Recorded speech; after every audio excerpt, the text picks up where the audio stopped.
श्रीमद्वाल्मीकि रामायण अयोध्या कांड अध्याय 103।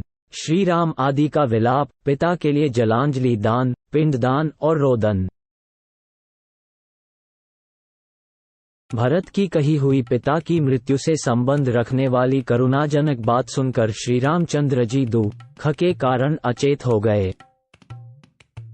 भरत के मुख से निकला हुआ वह वचन वज्र सा लगा, मानो दानव शत्रु इंद्र ने युद्धस्थल में वज्र का प्रहार सा कर दिया हो।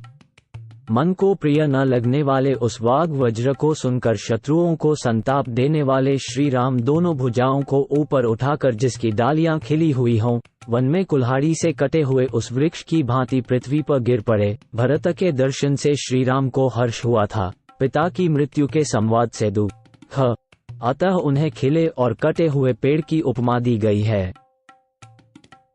पृथ्वीपति श्रीराम इस प्रकार पृथ्वी पर गिरकर नदी के तट को दांतों से विदीर्ण करने के परिश्रम से थककर सोए हुए हाथी के समान प्रतीत होते थे। शोक के कारण दुर्बल हुए उन महाधनुर्धर श्रीराम को सब ओर से घेर कर सीता सहित रोते हुए वे तीनों भाई आंसुओं के जल से भिगोने लगे। थोड़ी देर बाद पुनः होश में आने पर नेत्रों से अश्रुवर्षा करते हुए ककुत्स्थ कुलभूषण श्रीराम ने अत्यंत दीन वाणी में विलाप आरंभ किया।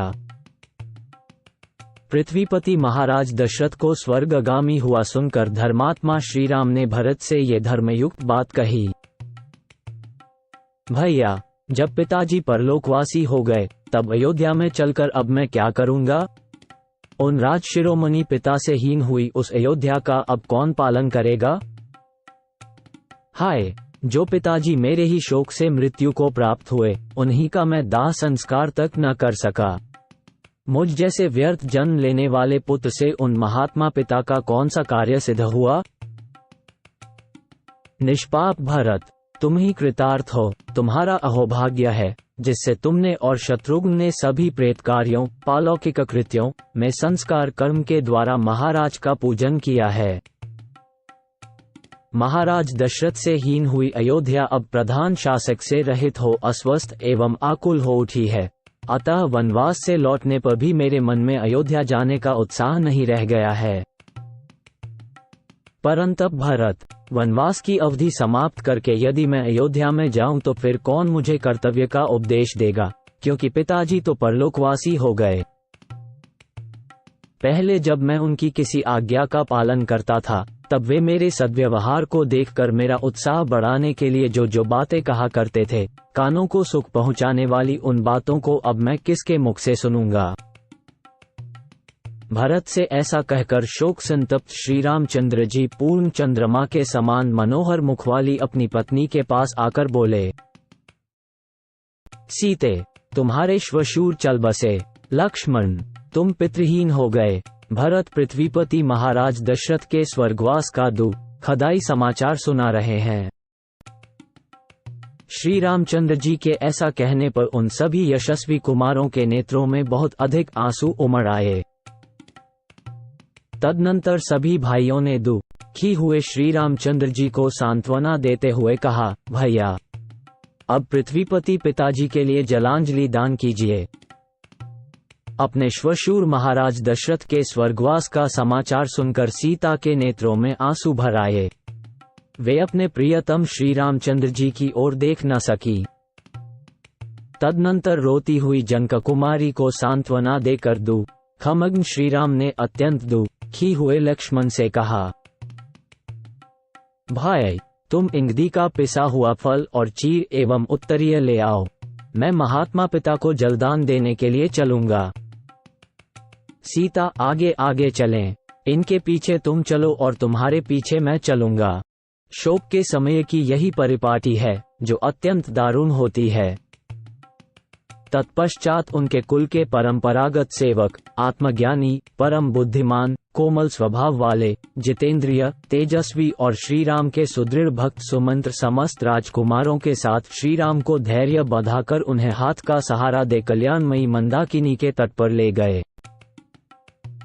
वे यशस्वी राजकुमार सदा पुष्पित कानन से सुशोभित, शीघ्र गति से प्रवाहित होने वाली और उत्तम घाट वाली रमणीय नदी मंदाकिनी के तट पर कठिनाई से पहुंचे तथा उसके पंक्रहित, कल्याणप्रद, तीर्थभूत जल को लेकर उन्होंने राजा के लिए जल दिया।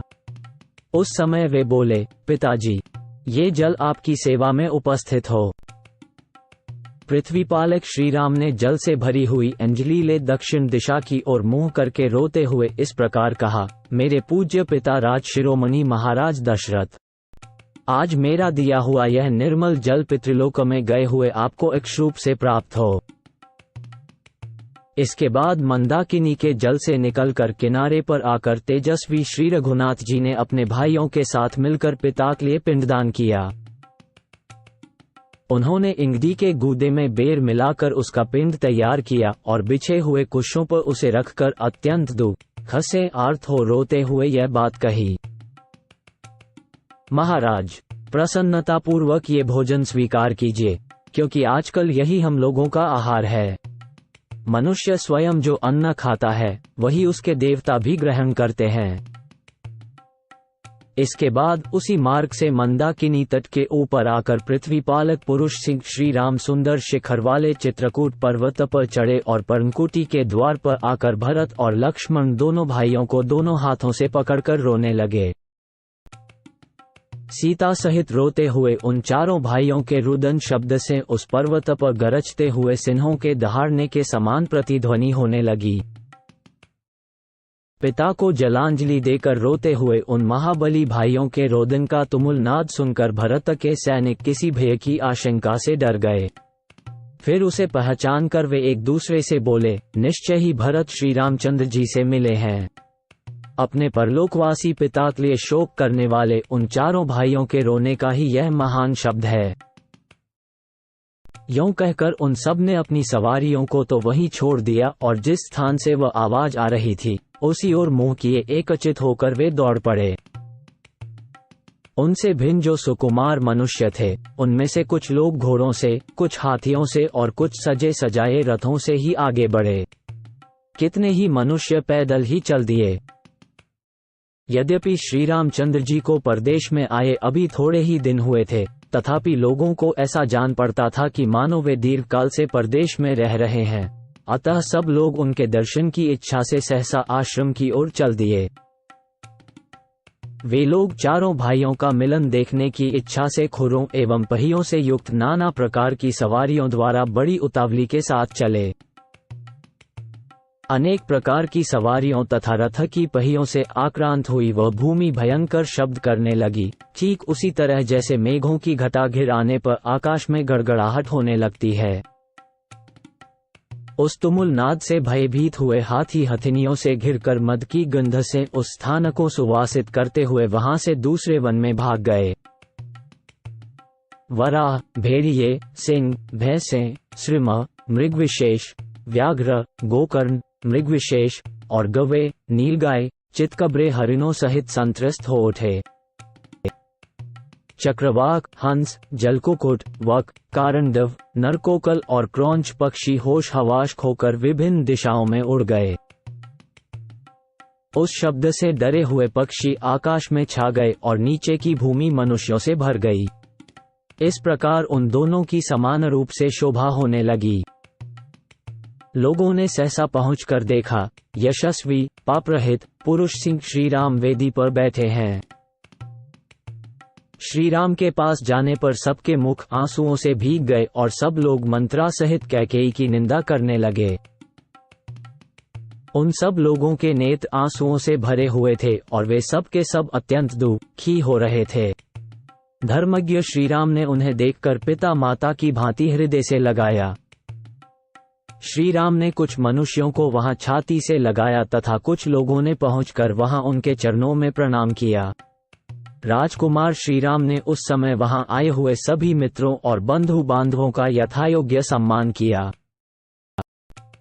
उस समय वहां रोते हुए उन महात्माओं का वह रोदन शब्द पृथ्वी, आकाश, पर्वतों की गुफा और संपूर्ण दिशाओं को निरंतर प्रतिध्वनित करता हुआ मृदंग की ध्वनि के समान सुनाई पड़ता था।